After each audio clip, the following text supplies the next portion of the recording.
तो जी हाँ, आप लोग को बता दूं तूफान राज का एक बहुत ही ब्लास्ट का पवन सिंह पर एक सॉन्ग आ रहा है बर्थडे स्पेशल।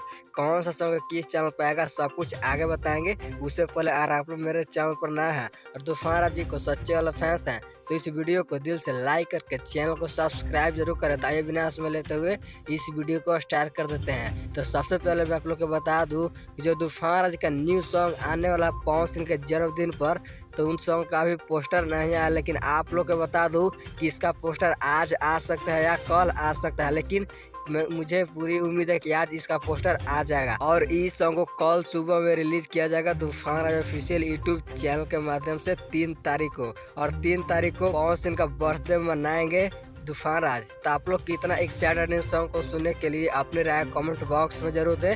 और अब तक मेरे चैनल को सब्सक्राइब नहीं किए हैं तो जल्द सब्सक्राइब कर ले। तो आज का वीडियो यहीं तक, तो मिलते हैं नेक्स्ट वीडियो में।